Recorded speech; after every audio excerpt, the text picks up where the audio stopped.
Hey guys, RJ McCollum, freelancer and builder of things online. One of the things that I've had a chance to do is help other freelancers. I've done this with my podcast, the Freelance Podcast, and luckily you guys have asked some questions, and I'm typically begging you at the end of episodes to do just that. So I got a question today that kind of had two questions within one email, and I figured instead of spending maybe 10 to 15 minutes to sit down and write a response, since this is a question I've been asked a couple times, why not record a video, put it up so hopefully it can help others as well. So it has to do, and the idea comes from episode 5 of the Freelance Podcast, where I talk about niches and how specifically I like to work with other agencies.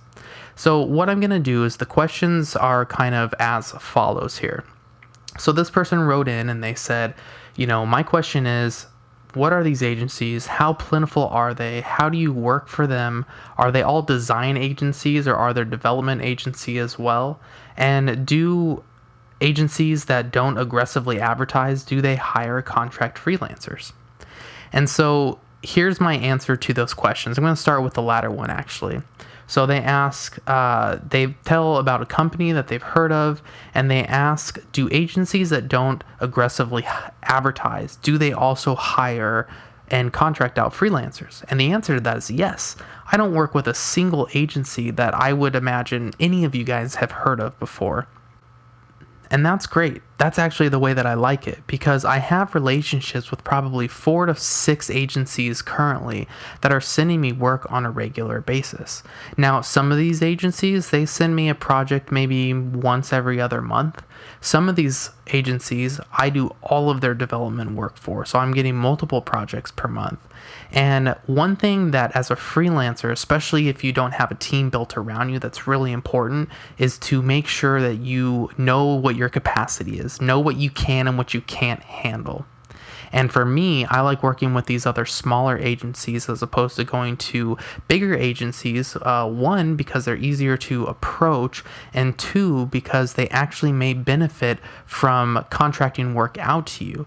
You may give them the opportunity to actually grow their business because now they can outsource something that they've been doing either themselves or within their small team. And again, as a freelancer, and when you have a small team of maybe 2 or 3 people, you can only do what you can do. You aren't able to scale out, and the thought of hiring an employee can be somewhat daunting because you have to worry about salary costs, you have to worry about benefits and taxes, and are you going to find the right person and all these different things. But that's the beauty of being a freelancer or someone that's available for subcontracting, because really, my value proposition in what I do for these agencies is the benefits of pretty much having a full-time employee, but none of the downsides of salary or anything like that. So I'm very upfront with them from the beginning about what my time frames are like and what I am and am not able to do.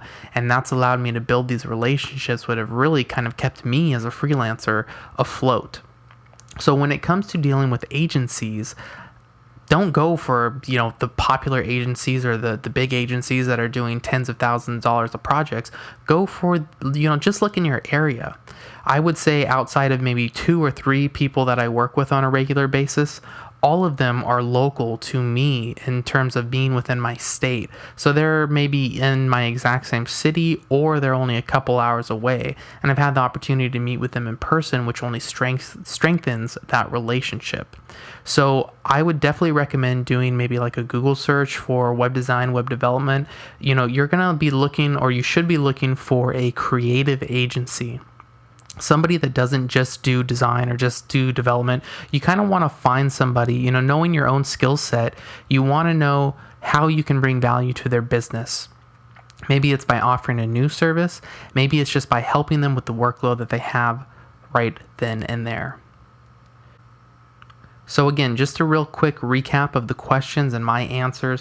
One of the questions was, how plentiful are they? How do you work for them? Are they all design or are they all development is 2? I work with a number of different agencies that subcontract work out to me on a per project basis, and it The people that I work with do both design, development, print, even media as well when it comes to video and stuff like that. So I don't work with a company that just does X. So I'm not taking on all of their work. I'm able to help with part of their business.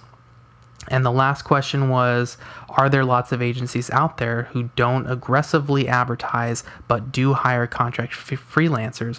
And the answer is yes. In fact, most of the people that you're going to potentially work with or agencies you're going to work with are going to be smaller, probably local agencies that consist of, maybe a team of 2 to 5, or probably a situation of a small agency that actually is already using other contractors and freelancers.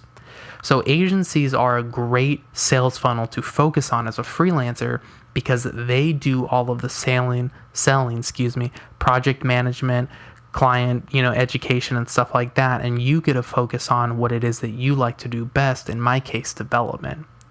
So hopefully that's been helpful. If you haven't listened to the podcast episode already, you can go to rjmccollum.com/podcast/5 to listen to this particular episode.